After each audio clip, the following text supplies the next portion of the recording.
So that implies extraordinary effort, right? It Because does. if you go ahead and talk about how, living the life of a plumber, which is a pretty like physically demanding job a lot of times. You make some serious pay. You make good money nowadays in the skilled trades. And having something on the side that you're working on is still over and above like effort that you're putting into something. And usually the fact that you're putting in effort comes with rewards, even if they aren't like directly tangible, right? But even if you take the example from like the top and you're like, day trader and you're making like bank or whatever, Okay. Bitcoin bro and all of that stuff, you can still self-medicate and like blind yourself to completely everything other than like, I make like zillions of dollars. Yeah, you can go ahead and be really functional in one area of life, but then like fall off the cliff in all the other domains is basically what you're getting at. Yeah, Right? it's still, you can still just exist and not actually live. Okay.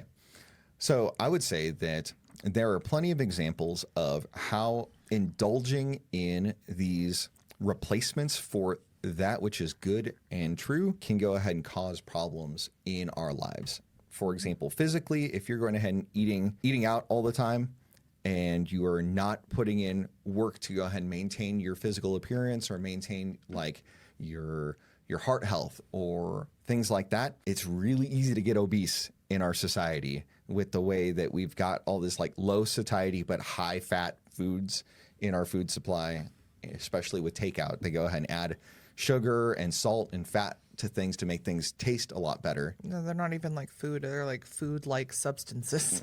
A lot of times, sure, is like they're overly engineered for that purpose. I think that also you end up seeing that if you fail to maintain your physical health, you end up with like low testosterone for dudes, and that ends up with all kinds of problems. If you go ahead and look at not putting in effort financially, you end up living like a paycheck to paycheck life, and you never can truly retire.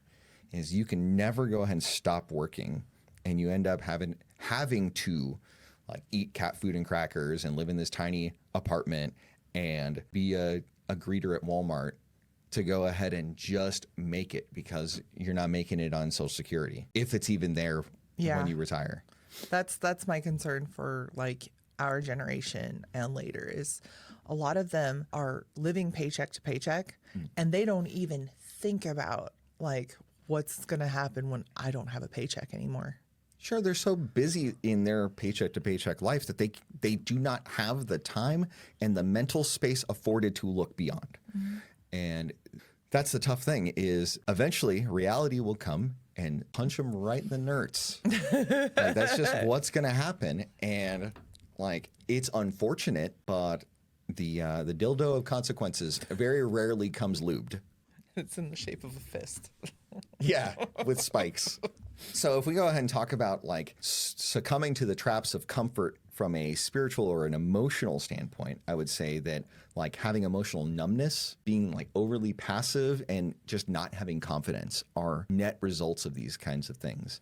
And then it's like a self-perpetuating like death loop is if you end up falling for traps in this or in the physical domain, it is very likely that you're going to fall for traps in the financial domain. And if you fall for traps in the financial and the physical domain, it is inevitable. It's almost inevitable that you're going to go ahead and end up with mental health issues and all these other issues that crop up and just really mess with people. So does all that jive with your experiences? It sparkles. Okay.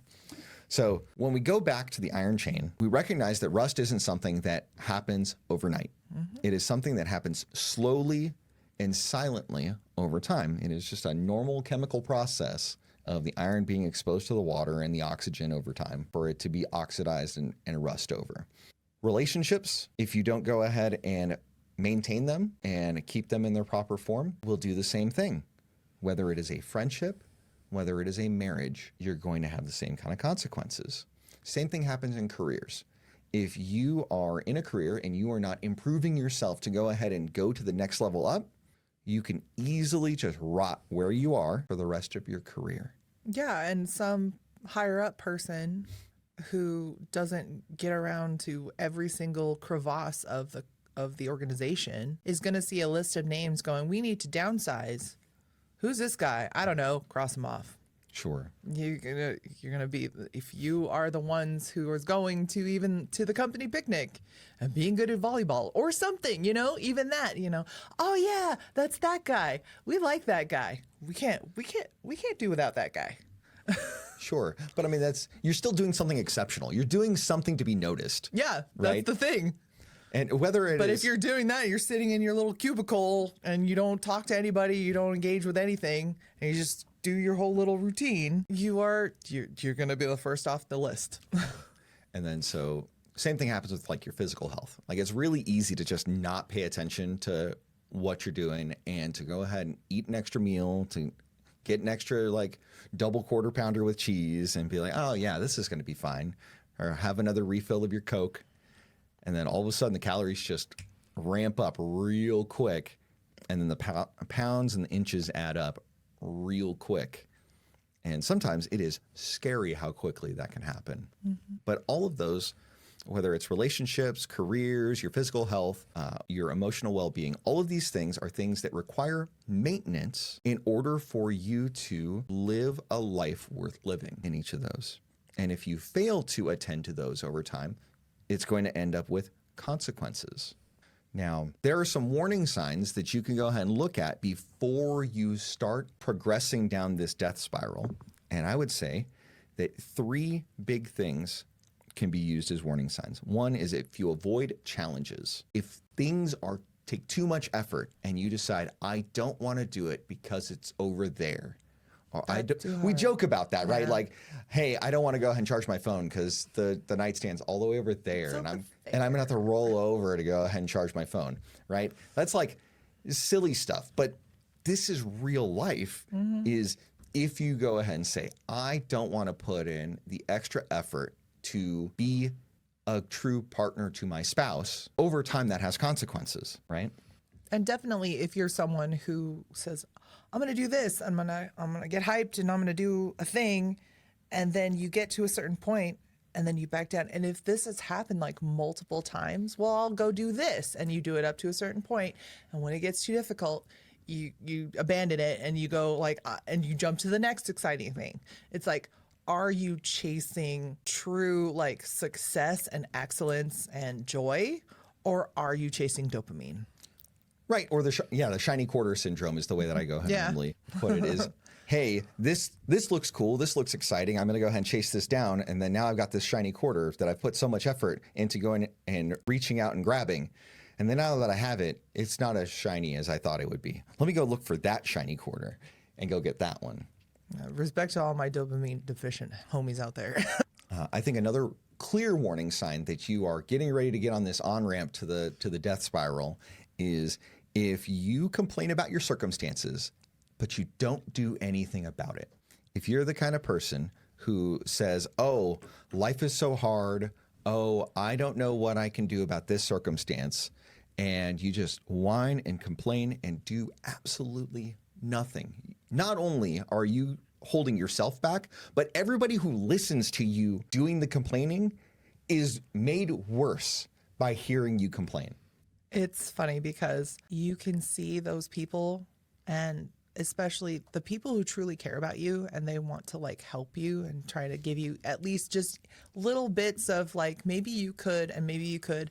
And if you're the one who says, but I can't because this, and like you have a special you just like slapping all of the hands to help, all of the life preservers while you're drowning, you may want to take a look at things. This might be you. Or maybe you just want to drown, or maybe you just like don't have something that's worth living for and you don't care.